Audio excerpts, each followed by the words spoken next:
দর্শক, আমরা এই মুহূর্তে রয়েছি যুক্তরাষ্ট্রের নিউ ইয়র্কে বাঙালি দূষিত এলাকায় জ্যাকসন হাইটসে। এখানে আমরা আজকে যুক্তরাষ্ট্রের খুব গুরুত্বপূর্ণ বিষয়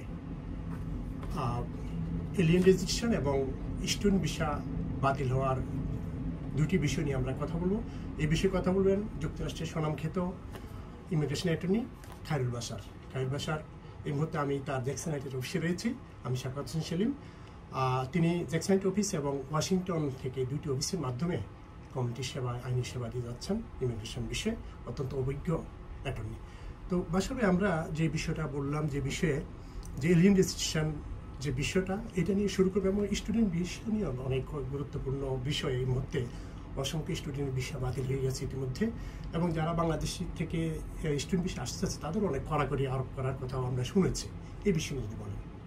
অনেক ধন্যবাদ আপনাকে। ধন্যবাদ সেলিম ভাই, আমার অফিসে একটু কষ্ট করে আসার জন্য। আপনি কমিউনিটিকে অনেক ইনফরমেশন দিয়ে যাচ্ছেন আপনার এর মাধ্যমে।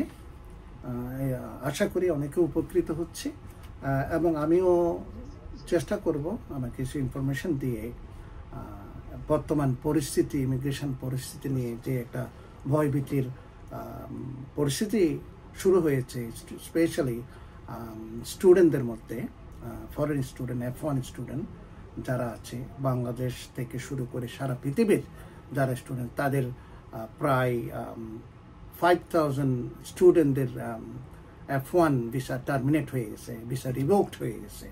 তো এটা কেন হয়েছে, ওটার জন্য আমি একটু আলোচনা করব। আর এরপরে আপনি আরেকটা প্রশ্ন জিজ্ঞেস করলেন, যেটা এলিয়েন রেজিস্ট্রেশন অ্যাক্ট, যেটা রিসেন্টলি ইনঅ্যাক্ট হয়েছে এবং এটা অলরেডি রেজিস্ট্রেশন এফেক্টিভ হয়ে গেছে এপ্রিল 11 থেকে। ওটার জন্য কারা কারা কাদের জন্য প্রযোজ্য, কারা এক্সাম্পট, কাদের করতে হবে না, না করলে এটা করে নিতে হবে, এবং করলে এটা কি হবে, কিভাবে করতে হবে, এইসব বিষয়ে আমি আপনাকে আপনার মাধ্যমে, আপনার এই মিডিয়ামের মাধ্যমে আপনি ইনফরমেশন দেওয়ার চেষ্টা করব। জি, অনেক ধন্যবাদ। ধন্যবাদ। হ্যাঁ, প্রথম কি এলিয়েন রেজিস্ট্রেশন দিয়ে শুরু করব? হ্যাঁ, আপনি এলিয়েন রেজিস্ট্রেশন দিয়ে শুরু করতে পারি। সো এলিয়েন রেজিস্ট্রেশন অ্যাক্ট, এটা আগেও ছিল, লটা হচ্ছে ফরেন এলিয়েন এখন বলছে, আমরা নন সিটিজেন বলতাম, যারা আসবে ওদের রেজিস্ট্রেশন করার জন্য। আপনি 9/11-এর সময়ও দেখেছেন অনেকে রেজিস্ট্রেশন করার জন্য ল ছিল। But recently Donald Trump, current president, যখন ক্ষমতায় আসেন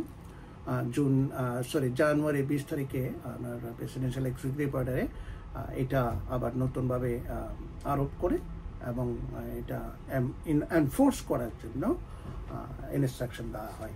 তো যার কারণে এলিয়েন রেজিস্ট্রেশন অ্যাক্ট, যেটা এখন অ্যাকচুয়ালি এফেক্ট এপ্রিলের 11 তারিখ থেকে এটা এফেক্টিভ হয়ে গেছে, এবং এটার জন্য অবশ্যই 30 দিনের মধ্যে রেজিস্ট্রেশনটা করতে হবে। 30 দিন মানে কি, যারা আমেরিকায় এসে 30 দিনের উপরে থাকবে তাদের অবশ্যই রেজিস্ট্রেশন করতে হবে, এবং কারা কারা করবে এবং কারা কারা এটা থেকে এক্সাম্পট, এটা নিয়ে আমি বলতে পারি। তো স্পেশালি আমাদের বাংলাদেশিদের ক্ষেত্রে আমি বলি তেমন একটা ইম্প্যাক্ট হবে না, কারণ যারা অলরেডি আমেরিকান এমবেসি থেকে ট্যুরিস্ট ভিসা B1, B2 নিয়ে আসে, তারা অলরেডি ফিঙ্গারপ্রিন্টেড হয়ে আসছে, এবং তারা আসার পরে I-94 ইস্যু হয় অনলাইনে বা ফিজিক্যালি, এখন তো অনলাইনে হয়। তাদের কোনো রেজিস্ট্রেশন করতে হবে না। এখন ইমিগ্রেন্ট হয়ে যারা আসে, তারাও ফিঙ্গারপ্রিন্ট হয়ে আসে, তাদেরও রেজিস্ট্রেশন করতে হবে না। এবং যারা ডিপ্লোমেট ভিসা L1, ইউনাইটেড নেশনের ভিসা একটা আছে, G ভিসা বলি আমরা, তাদেরও করার দরকার নেই। তাহলে কাদের করতে হবে প্রশ্ন। তো এখন নন ইমিগ্রেন্ট ভিসা যারা আন্ডার 14, যারা ছেলে মেয়ে আন্ডার 14 নিয়ে আসবে, তাদের এখানে আসার পরে তারা যদি ভিসা নিয়ে আসে করতে হবে না। যেই মাত্র ওরা 14 হবে, 14 থেকে, এবং ওরা যদি এখানে 30 দিনের উপরে থাকে, তাদের অবশ্যই রেজিস্ট্রেশন করতে হবে। এখন রেজিস্ট্রেশন করার নিয়মটা কি, এটা অনলাইনে একটা অ্যাকাউন্ট করতে হবে, USA.gov গিয়ে। এটা হবে এলিয়েন রেজিস্ট্রেশন অ্যাক্ট। ওই ফর্মে ওটা আপনার একটা ইমেল, যারা রেজিস্ট্রেশন করবে তাদের অবশ্যই ভ্যালিড ইমেল লাগবে। এটা মাস্ট অনলাইনে, নট পেপার বেসড। তা অনলাইনে করতে হলে আপনার ইমেল লাগবে, অ্যাড্রেস লাগবে, আর অ্যাড্রেস যাদের অনেকে অ্যাড্রেস দিতে পারে না তখন পিও বক্স অ্যাড্রেস ইউজ করা যেতে পারে। করার পরে আপনি যখন রেজিস্ট্রেশন করবেন এটা কনফার্মেশন আসবে। কনফার্মেশন আসার পরে আপনার একটা বায়োমেট্রিক্স মানে ফিঙ্গারপ্রিন্ট হবে। ফিঙ্গারপ্রিন্ট হওয়ার পরে দেন ওরা আপনাকে একটা ডকুমেন্ট পাঠাবে দ্যাট ইউ যারা করেছে তাদের এটা রাখতে হবে। 18 বছরের উপরে যদি যাদের হয়, কোনো সময় যদি আইস বা এনি এনফোর্সমেন্ট অফিসার যদি দেখতে চাই, সো আপনার এটা প্রুফ যে আপনি you complied with the law. Registration সাথে রাখতে হবে সবসময়। 18 বছরের উপরে রেজিস্ট্রেশন হলে এটা আপনি একটা ডকুমেন্ট হবে। রেজিস্ট্রেশনের পরে ফিঙ্গারপ্রিন্ট হওয়ার পরে একটা রেজিস্ট্রেশন দ্যাট ইউ রেজিস্টার, এটা একটা ডকুমেন্ট আসবে যেটা রাখতে হবে। তো এটা আর বাংলাদেশের জন্য এরা, এবং যারা কানাডা থেকে আসতেছে, তো কানাডা থেকে আসছে তারা তো ভিসা এক্সাম। এখন আমাদের বাংলাদেশে অনেক কানাডিয়ান সিটিজেন আছে, আমি ফোকাস করতেছি আমাদের বাংলাদেশের জন্য। হ্যাঁ, সো স্পেশালি এটা ইউরোপিয়ানদের জন্য ভেরি ইম্প্যাক্ট হবে, কারণ ওরা তো অন অ্যারাইভাল ভিসা। তাদের জন্য ইফ দে আর স্টে মোর দেন 30 দিনের উপরে যারা থাকবে তাদের অবশ্যই করতে হবে। এখন বাংলাদেশ থেকে কানাডিয়ান সিটিজেন অনেক আছে, ওদের ভিসা লাগে না। ওরা আসার পরে যদি কোনো I-94 বসে এক্সাম্পট হয়, ওরা ভিসা এক্সাম, তারা যদি 30 দিনের উপরে এখানে থাকে তাদের অবশ্যই রেজিস্টার করতে হবে, নাম্বার 1। আর সেকেন্ড, যারা যেমন অনেকে বর্ডার দিয়ে EUI বলি আমরা, EWI এন্টার্ড উইদাউট ইন্সপেকশন, এই যেমন যারা বর্ডার দিয়ে যারা ক্রস করে তারা যদি ফিঙ্গারপ্রিন্টেড না হয়, অনেকে এমনিই চলে আসছে উইদাউট ফিঙ্গারপ্রিন্টেড, তাদের অবশ্যই করতে হবে। এখন হ্যাঁ করতে হবে, না করলে কি হবে সেটা একটা বিষয়। জি, ওকে, না করলে হবে আপনি যদি কোনো সময় ধরেন আইস আপনাকে গ্রেপ্তার করলো, এনফোর্সমেন্ট অফিসার আপনাকে গ্রেপ্তার করলো, তাহলে এটার কনসিকুয়েন্সেস কি হবে? ম্যাক্সিমাম 6 মাসের জেলও হতে পারে এবং ফাইন ম্যাক্সিমাম 5,000। এটা মিসডিমিনার, মিনিমাম ক্রাইম হিসেবে গণ্য হবে। এবং ভবিষ্যতে আপনি যদি কোনো ইমিগ্রেশনের বেনিফিটের জন্য অ্যাপ্লাই করেন, এই যে আপনি যে রেজিস্ট্রেশন করেন না, এটা ভায়োলেশন অফ ইউএস ল, এটা আপনার এগেইনস্টে যাবে। এটা আপনার অবশ্যই ধরেন অনেকে ফরেন রেজিস্ট্রেশন না করে ফরেন সিটিজেন এখানে এসে ইউএস সিটিজেনকে বিয়ে করলো, বিয়ে করার পরে যখন অ্যাপ্লাই করবে হয়তো বা বলবে যে ও ইউ ডিড নট রেজিস্টার্ড, তুমি ইনএডমিসিবল। সো এটা কনসিকুয়েন্সেস হতে পারে, সম্ভাবনা আছে। তো এইটা এই সাইডটা আমার মনে হয় বিয়ে করেও মানে এখানকার গ্রিন কার্ড পাওয়া তার জন্য যদি রেজিস্ট্রেশন না করে, ওটা তো ভায়োলেশন, আপনি ল ভায়োলেশন করছেন। তো ভায়োলেশন যদি করেন এটা আপনার এগেইনস্টে যাবে। আপনার মানে যারা ভায়োলেট করবে ওরা বলছে you did not comply with the our law, তাহলে যার কারণে তুমি নট এলিজিবল। তো সুতরাং এটা বি কেয়ারফুল, যারা আন্ডার দিস 30 days রেজিস্ট্রেশন আন্ডারে পরে অবশ্যই যাতে কমপ্লাই করে। এটা কোনো নির্দিষ্ট সময়সীমা আছে কিনা যে এতদিনের মধ্যে? এটা সময় হচ্ছে 11 তারিখ থেকে শুরু হয়ে গেছে, এপ্রিলের 11 তারিখ থেকে।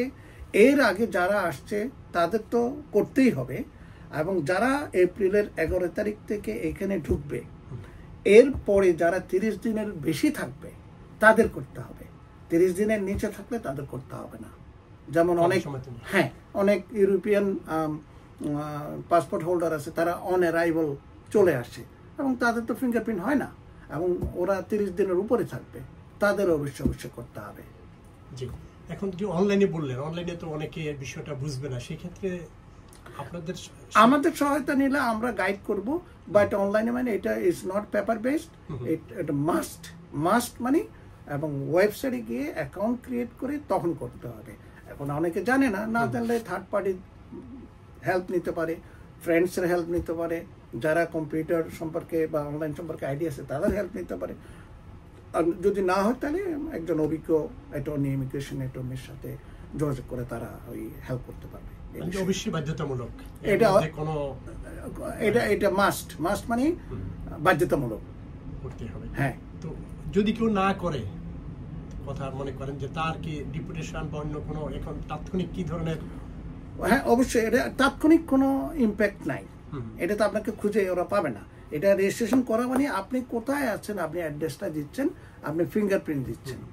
এরপরে আপনার যদি কোনো ক্রাইম করে তাহলে they can find it, immigration বা ইউএস গভর্নমেন্ট আপনাকে ফাইন করার জন্য এই লটা করলো। এখন যদি না করে কেউ, পরে যদি কোনো কারণে 30 দিন আসলো, 30 দিন পরে ধরা পড়লো কোনো কারণে, তাইলে তার 6 মাসের জেল হতে পারে এবং ম্যাক্সিমাম ফাইন হবে $5,000 প্লাস ভবিষ্যতের কোনো ইমিগ্রেশনের বেনিফিটের জন্য ইম্প্যাক্ট হবে। অনেক ধন্যবাদ সবাই, খুব সুন্দরভাবে আপনি ব্যাখ্যা দিয়েছেন যে এলিয়েন রেজিস্ট্রেশনের বিষয়ে। আমরা এখন জানবো যে স্টুডেন্ট ভিসা, যে অনেক স্টুডেন্ট ভিসা ইতিমধ্যে বাতিল হয়ে গেছে এবং বাংলাদেশ থেকে যারা আসবে তাদের করণীয়, যারা বাতিল হয়েছে তাদের করণীয় ইত্যাদি বিষয়ে একটু বলেন। অবশ্যই অবশ্যই। হ্যাঁ, প্রথমে শুরু করি। আমরা ডেইলি বেশ কয়েকটা কল পাচ্ছি স্টুডেন্ট ভিসা এমন যারা, আমি স্পেশালি বাংলাদেশিদের বলি, সারা পৃথিবী থেকে যারা আছে এখানে অলমোস্ট এই পর্যন্ত আজকে পর্যন্ত মোর দ্যান 5,000 ফরেন স্টুডেন্টের ভিসা বাতিল হয়ে গেছে, সার্ভিস টার্মিনেট হয়ে গেছে।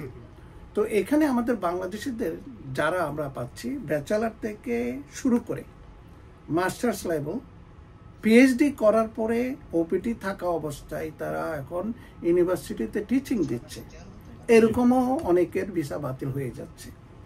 তো কেন হচ্ছে? ওকে, আগে ভিসা বাতিল হতো কেউ যদি কনভিক্টেড হতো কোনো ক্রাইমে, তখন ওরা ভিসা বাতিল করতো। F1 আসার পর অনেকে ক্রাইম ইনভলভ হয়, যেসব ক্রাইম সাজা মোর দেন 1 ইয়ার বা প্রভিশন মোর দেন 1 ইয়ার, তাদের ভিসা বাতিল করতো। বর্তমানে এখন হচ্ছে ঢালাওভাবে আপনার কনভিকশনের জন্য ওয়েট করছে না, আপনার জন্য আপনার কোনো একটা কেস ফাইল হলো, আপনি ইভেন কি আমাদের কাছে কল আসছে ticket, red light ticket, drunk driving, তারপর আপনার হাজব্যান্ড ওয়াইফ সাথে ঝগড়া, F1 যারা F2 আছে তারা হচ্ছে ডিপেন্ডেন্ট ওয়াইফ, ওদের সাথে ঝগড়া হয়, ঝগড়া হওয়ার পরে কেস হয়, পুলিশ আসে, পুলিশ আসার পরে যে কোনো একজনের বিরুদ্ধে একটা মামলা হয়ে যায়, তো ওদের ভিসা টার্মিনেট হয়ে যাচ্ছে। তারপর অনেকে এই যে গত বছর অ্যান্টিসেমিটিজম, যেটা প্রত্যেক ইউনিভার্সিটিতে জোয়ার আসছিল, অ্যান্টিসেমিটিজম মানে ইহুদিদের বিরুদ্ধে বা প্যালেস্তাইনিদের পক্ষে নিয়ে যারা আসছিল, ওরা ফেসবুকে বা সোশ্যাল মিডিয়া ওটা ধরে ধরে যারা ইনভলভ ছিল তাদের সবার স্টুডেন্ট ভিসা টার্মিনেট করে দিচ্ছে। ওকে, এখন টার্মিনেট করে দিলে আপনাকে কি করতে হবে, তাই তো আপনি এটা জানতে চাচ্ছেন। টার্মিনেট হওয়ার পরে ওরা যেদিন টার্মিনেট হবে সেদিন থেকে ওর কোনো স্ট্যাটাস নাই এখানে, it's no longer valid visa আমেরিকাতে। এখন ব্যাচেলার যারা করতেছে বা স্টুডেন্ট থাকা অবস্থায় যদি টার্মিনেট হয়, তাদের অবশ্যই ইউনিভার্সিটির ডিএসওর সাথে যোগাযোগ করে ওটা আপনার রিইনস্টেটের জন্য রিকোয়েস্ট করা যেতে পারে, যদি ডিএসও আপনাকে রিকোয়েস্ট করে। এখন ওরা যদি করতে না পারে তখন কি করা যাবে? তখন আপনি এটার বিরুদ্ধে কোনো ইমিগ্রেশন কোডে আপনি সু করতে পারবেন না গভর্নমেন্টের এগেইনস্টে, এটার জন্য যেতে হবে আপনার ফেডারেল কোডে। তো federal code is very expensive, সম্ভব না। এটার জন্য আমি আরেকটা টিপস দিব কি করা যেতে পারে। আবার অনেকের যেমন ওপিটি মানে যারা ব্যাচেলার বা মাস্টার্স করার পরে ট্রেনিং প্র্যাকটিক্যাল ওয়ার্ক করার জন্য ওটা পারমিশন পায়, ওই অবস্থায় যদি ওদের টার্মিনেট হয়ে যায় ওরা রিইনস্টেট করতে পারবে না। রিইনস্টেট করা যায় যখন স্টুডেন্টরা স্টাডিতে থাকে। এখন ওপিটি অবস্থায় আপনার টিচিং করতেছেন, H1Bতে আছেন, আপনার যদি টার্মিনেট হয়ে যায় আপনি রিইনস্টেট করতে পারবেন না। আপনার একমাত্র অপশন হচ্ছে ফেডারেল কোডে মামলা করা অথবা ওয়েট করা আনটিল আপনি ওদের রিমুভাল প্রসিডিংয়ে, আপনার জন্য রিমুভাল প্রসিডিং আনবে ওরা, এনটিএ ইস্যু করবে, মানে কোর্টে নিয়ে যাবে। কোর্টে নিয়ে গেলে আপনার কোনো অপশন নাই, প্রতিকার নাই, কারণ ইমিগ্রেশন জাজের কোনো ক্ষমতা নাই যে রিইনস্টেট করার, এটা একমাত্র ইউএসসিএস করতে পারে, ইমিগ্রেশন জাজের জুরিডিকশন নাই। তো এটার জন্য করে কি এখন যেটা হচ্ছে ফেডারেল কোডে অনেক ক্লাস সেকশন হচ্ছে, তো যারা ভিকটিম এই F1 টার্মিনেটেড ভিসার তারা এই ক্লাসের সাথে যোগাযোগ করেন, বিভিন্ন স্টেটে ওরা মামলা করতেছে এখন। লাস্ট উইকে মনে হয় 6টা-7টা স্টেট অলরেডি মামলা করে ফেলছে ক্লাস সেকশন। তো এটার বিরুদ্ধে এখন যাদের টার্মিনেট হয়ে গেছে ওরা যদি যোগাযোগ করে ওদের মেম্বার হইতে পারে, ক্লাসের মেম্বার হইলে সো তারা ওইটা একসাথে ওই মেম্বার হিসেবে ওটা করতে পারবে। আর যদি ইন্ডিভিজুয়ালি করতে চান, ইন্ডিভিজুয়ালি যেমন গত 7 তারিখে একটা মামলা হয়েছে এই নিউ হ্যাম্পশারে, এক চাইনিজ পিএইচডি স্টুডেন্টের টার্মিনেট করার পরে সে মামলা করছে ইন্ডিভিজুয়ালি, এবং 10 তারিখ এই টেম্পোরারি একটা অর্ডার দিচ্ছে গভর্নমেন্টের এগেইনস্টে, এই অবৈধ ও টার্মিনেশন এখানে ওরা ঢালাওভাবে করতেছে। এর মানে এই নয় যে সবাই সবকিছু এখানে সবার টার্মিনেশন ইজ বৈধ, অনেকে অবৈধ আছে এখানে সরকার। তো এইভাবে মামলা করা যেতে পারে। Federal court is very expensive, particularly যারাদের এই ভিকটিম। আমি অবশ্যই বলবো আপনারা বিভিন্ন স্টেটের সাথে যোগাযোগ করেন, যা কোন স্টেটে ক্লাস সেকশন করতেছে। আপনি যেই স্টেটের স্টুডেন্ট ওখানে যদি কেউ ক্লাস সেকশন করে আপনি ওখানে মেম্বার হতে পারেন। This is free, but ultimately we don't know yet কি হবে। কিন্তু যখন বাতিল হয়ে গেল এটা তার স্টুডেন্ট বিষয়, তখন ওই সময়টা তার থাকাটা এখানে কিভাবে থাকবে? এখন থাকতে পারবে রাইট ওয়েতে, সাথে সাথে আইস এসে ওকে ডিপোর্ট করছে না। তো ডিপোর্ট করার জন্য ওর বিরুদ্ধে রিমুভাল প্রসিডিং আনতে হবে। রিমুভাল প্রসিডিং এর জন্য কেউ যদি ওইটা নিয়ে আসে 2 বছর উপরে যদি এখানে থাকে, ওরা সাথে সাথে ধরে ডিপোর্ট করতে পারবে না। রিমুভাল প্রসিডিং মানে ওর এগেইনস্টে চার্জ আনতে হবে, ওকে জাজের কাছে প্রডিউস করতে হবে, দেন জাজের অর্ডার নিয়ে তাকে চলে যেতে হবে। আর এরা বলতেছে তুমি যদি চাও এখন টার্মিনেট হয়ে গেছে, go back to your country, safe deportation নিয়ে তুমি চলে যাও। চলে গেলে হয়তো বা আপনার ভিসা নিয়ে আসতে পারবে। আবার ওই যদি রিমুভাল প্রসিডিং আসে হয়তোবা তখন সে তার আনলফুল প্রেজেন্ট অ্যাক্রু হয়। আনলফুল মানে আপনি 30 দিনের উপরে 180 দিনের নিচে স্টে করলে 3 বছর, 1 বছরের উপরে যদি স্টে করেন 10 ইয়ার্স বার হয়। এটার জন্য অ্যাভয়েড করার জন্য অনেকে চলে যাচ্ছে কিন্তু। তো এখন আমাদের সবাই সাবধানতা অবলম্বন করতে হবে। তো আরেকটা প্রশ্ন করছিলেন মনে হয় আপনি, দেশ থেকে যারা আসে তারাও একটু কড়াকড়ির সম্মুখীন হচ্ছে শোনা যাচ্ছে এরকম। আমাদের বাংলাদেশ থেকে বা পৃথিবীর যেসব দেশ থেকে স্টুডেন্টরা আসে F1 স্ট্যাটাস ভিসা অ্যাপ্লিকেশন করার সময় ওরা এমবেসিতে ভিসা ফেস করবে। তবে রিসেন্টলি গত সপ্তাহে ইউএসসিএস ওয়েবসাইটে ওরা একটা ল বা রেগুলেশন পোস্ট করছে, যত স্টুডেন্ট ভিসার জন্য এনিওয়ান যে কেউ ভিসার জন্য এমবেসিতে ফেস করবে তাদের সোশ্যাল মিডিয়া ওরা ভেরিফাই করবে। এখন কোনো স্টুডেন্ট যদি অ্যান্টিসেমিটিজম, আমি অ্যান্টিসেমিটিজম এই জন্য বলতেছি, নট অনলি প্যালেস্টাইন, ইহুদিদের বিরুদ্ধে যদি কোনো কমেন্ট করে, লাইক দিতে পারে, কোনো ওপিনিয়ন লিখতে পারে, ওগুলো যদি পায় তাদের ভিসা দেওয়ার সম্ভাবনা খুবই প্রশ্নবোধক। আমি জানি না দেবে কিনা, but they will review everything এমবেসিতে। তো এই জন্য স্টুডেন্ট যারা বাংলাদেশ থেকে আমেরিকা আসার জন্য চেষ্টা করবে বা ইন প্রসেসে আছে, তাদের অবশ্যই এই বিষয়ে একটু খেয়াল রাখতে হবে যাতে কোনো ব্যাপারে অ্যান্টিসেমিটিজম, ইহুদি বা ধর্মের বিরুদ্ধে কোনো কমেন্ট বা ওপিনিয়ন পোস্ট করা যাবে না।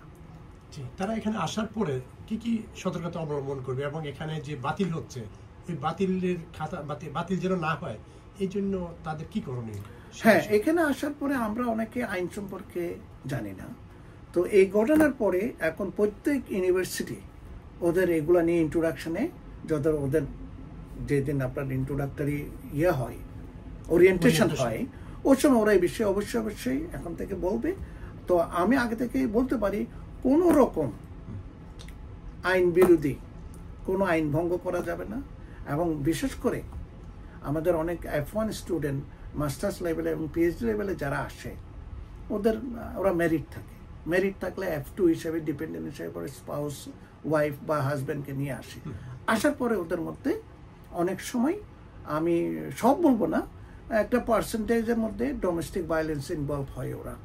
তো ডোমেস্টিক ভায়োলেন্স যখন ইনভলভ হয় আমেরিকাতে, ডোমেস্টিক ভায়োলেন্স হাজব্যান্ড ওয়াইফের মধ্যে যদি ঝগড়া হয়, কেউ যদি পুলিশ কল করে একজনকে ওরা অ্যারেস্ট করে নিয়ে যাবে, ইদার হাজব্যান্ডও হতে পারে, ওয়াইফও হতে পারে। যখনই অ্যারেস্ট করবে তখন এখানে ব্যাটারি মানে আপনি মারামারি হতে পারে, অ্যাসল্ট হতে পারে।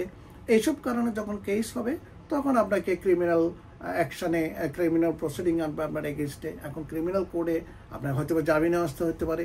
এরকম সিচুয়েশনে যাদের সাজা হবে, প্রভিশনও থাকতে পারে, 1 ইয়ারের প্রভিশন দেয়।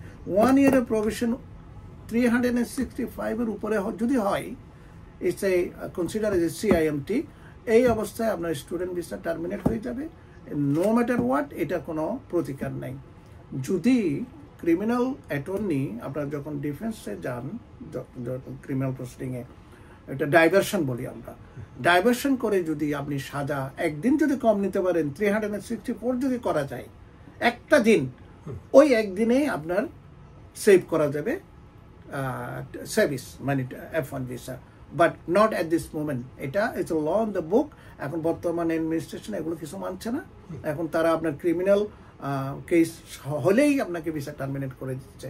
আগে করতো না, আগে করতো আফটার কনভিকশন, এখন একদম বিগিনিং এ করে দিচ্ছে এই কারেন্ট সার্কুলার অনুযায়ী লাস্ট 2 উইকস। এখানে এটা বললেন যে ডোমেস্টিক ভায়োলেন্স, আরো কি কি কারণে যে যারা নতুন আসবে তাদের আর কি কি কাজের বিষয় সহ সবকিছু? অবশ্যই। সেকেন্ড হচ্ছে আনঅথরাইজড ওয়ার্ক। যারা ফরেন স্টুডেন্ট আসে ওরা অন ক্যাম্পাসে কাজ করতে পারে with the permission of the immigration. Of ক্যাম্পাসে যদি কাজ করলে it's a violation of immigration. এটা কত বছর যাবত? এটা সবসময় ছিল। আপনি পারমিশন ছাড়া স্টুডেন্টরা আউট অফ ক্যাম্পাসে কাজ করতে পারে না। এটা কি তার পুরো স্টুডেন্ট লাইফে একদম যতদিন স্টুডেন্ট স্ট্যাটাস থাকবে ততদিন অন ক্যাম্পাসে ইউনিভার্সিটিতে কাজ করতে পারবে উইথ পারমিশন, ওয়ার্ক পারমিট। সাধারণত ওরা 20 ঘন্টা দেয়, তো এটা দিয়ে কাজ করতে হবে। বাইরে যদি কাজ করে এসে ভায়োলেশন। এখন যদি কোনো সময় যদি আপনি কট হন, এসে আপনার ভিসা ওটা বাতিল করে দেবে and you will be deported, এটা একটা অপশন। আর অনেকে না করেও এয়ারপোর্টে আপনি অনেক সময় ওরা বাধার সম্মুখীন হচ্ছে। কেন হচ্ছে? ওরা যখন দেখে আপনার অ্যাকাউন্টে অনেক টাকা, স্টুডেন্টদের তো ব্যাংক অ্যাকাউন্ট থাকে, তা অ্যাকাউন্টে অনেক সময় ওদের টাকা ট্রানজ্যাকশন হয়। তো ট্রানজ্যাকশন যখন হয়, হয়তো বা আপনার ফ্রেন্ড থেকে নিচ্ছেন, ফ্যামিলি থেকে আসতেছে, কিন্তু ওরা যখন দেখে এভরি উইক বা এভরি মান্থ বা এভরি 2 আদার উইক আপনি একটা সার্টেন অ্যামাউন্ট, সেম অ্যামাউন্ট আপনার অ্যাকাউন্টে জমা হচ্ছে, তখন ওরা প্রশ্ন করে। আপনি যদি স্যাটিসফ্যাক্টরি আনসার না দেন, ওরা এসিউম করে আপনি কাজ করছেন। ইনকাম অফ সোর্সটা কি? হ্যাঁ, ওরা আপনি নাও যদি বলেন আপনি করেন নাই, কিন্তু ওরা এসিউম করে নেবে আপনি কাজ করছেন। হ্যাঁ, যার কারণে অনেকের ভিসা এভাবে টার্মিনেট হচ্ছে এবং এয়ারপোর্ট থেকে ওদের ডিপোর্ট করে দিচ্ছে। এরকম অনেক ঘটনা আছে। সো এটা বি কেয়ারফুল। আমরা বাংলাদেশ থেকে যারা স্টুডেন্ট ভিসায় আসবে ইন ফিউচার, তাদের অবশ্যই এই বিষয়গুলো একটু খেয়াল করা উচিত। ডোমেস্টিক ভায়োলেন্স এবং কাজের বিষয়টা বললেন, কাজের বিষয় আর এমন আইন যেমন ধরেন অনেকে রিসেন্টলি আমার একজন ড্রাঙ্ক ড্রাইভিং, ওদের তো স্টুডেন্ট ভিসা লাইসেন্স পাই, তোরা BAT এর খেয়ে ড্রাইভ করতেছিল, ধরা পড়ার পরে drunk driving is deportable offence. এটা আপনার বিরত থাকতে হবে। Any kind of violation of law, অনেকে রেড লাইট টিকিট, আবার অনেকেই আমাদের স্পেশালি আমাদের নিউ ইয়র্কে সাবওয়েতে টিকিট না দিয়ে, এটাকে বলে আমি ফেয়ার এভিয়েশন বলি আমরা, ফেয়ার না দিয়ে বাসে ট্রেনে, এটা করোনার সময় ওরা কিছু করে নাই, কিন্তু স্টুডেন্টরা যারা নতুন আসছে ওরা হয়তো এটা জানে না। আমরা তো 4 বছরে তো করে নাই, তো এখন নতুন স্টুডেন্ট ওরা জানে না। তো অবশ্যই ইটস এ ক্রাইম। এটা আপনার এইসব কারণে অনেকে F1 ভিসা টার্মিনেট হয়ে যাচ্ছে এখনো। তো এটাও আমাদের চিন্তা করতে হবে, আমরা যাতে এগুলা অ্যাভয়েড করতে পারি। আমাদের স্টুডেন্টরা যারা কোন স্টুডেন্ট গিয়ে যদি কোনো কিছু করে, ধরেন এটাও আমি থেফট, এটা বলে থেফট। আপনি শপলিফটিং বলে, শপলিফটিং আপনি কোনো শপে অনেকে স্টুডেন্ট আছে বা অনেকের একটা ডিজিজও আছে যারা শপলিফটিং করে, ডিপোর্টেবল অফেন্স, আপনাকে ডিপোর্ট করে দেবে। এনি স্টুডেন্ট F1 ওদের F1 স্টুডেন্ট টার্মিনেট হয়ে যাবে। সো এটা থেকে আমাদের বিরত থাকতে হবে। আর ইউনিভার্সিটির যে রুল রেগুলেশন এবং রেজাল্ট সহ যখন তার কোনো রেজাল্ট যদি কোনো কারণে খারাপ হয়ে যায় তখন তার কি হবে? না, রেজাল্ট খারাপ করলে আপনি অসুবিধা নেই, আপনি you can retake it, but আপনি স্টুডেন্ট স্ট্যাটাস মেনটেন করতে হবে। মেনটেন করা মানে আপনি আসছেন ফুল টাইম মানে যারা স্টুডেন্ট স্টাডি করবে ফুল টাইম কন্টিনিউ করতে হবে। এখন ফুল টাইম যদি না করেন আপনার ইউনিভার্সিটি আপনাকে নোটিশ দেবে। আপনার যদি সার্ভিস মানে আপনি যদি কন্টিনিউ না করেন আপনার সার্ভিস টার্মিনেট হয়ে যাবে। টার্মিনেট হয়ে যাওয়া মানে আপনার কোনো স্ট্যাটাস নাই। এখন স্ট্যাটাস না থাকলে আপনি রিইনস্টেট করতে পারেন উইদিন 5 মান্থস। একটা এখানে নিয়ম আছে, কারো যদি স্টুডেন্ট স্ট্যাটাস টার্মিনেট হয়ে যায় অন গুড রিজন মানে হতে পারে অসুস্থ থাকতে পারে, ফ্যামিলি রিজন থাকতে পারে, death in the family, financial crisis, এইসব কারণে যদি আপনার টার্মিনেট হয়ে যায় আপনার 5 মাসের মধ্যে আপনি এটা রিইনস্টেট করতে পারবেন উইথ দ্য প্রুফ ওয়াই আপনি কন্টিনিউ করেন নাই, যেটা আমরা বলি বিয়ন্ড ইয়োর কন্ট্রোল। আমার কন্ট্রোলের বাইরে ছিল যার কারণে আমি কন্টিনিউ করতে পারিনি। এটা যদি আপনি প্রমাণ দিয়ে করতে পারেন we can help you to reinstate স্টুডেন্টদের আর কি। আপনি অনেক ধন্যবাদ, অনেক সুন্দরভাবে বলেছেন। তারপরে যদি আমাদের আজকে হয়তো আর বেশি বলা যাবে না আমাদের সময়ের কারণে, যে যারা স্টুডেন্ট পড়াশোনা শেষ জবে ঢুকলো তাদের পরবর্তী যে গ্রিন কার্ডের এখানে যে সামান্য যদি একটু সংক্ষেপে যদি বলেন।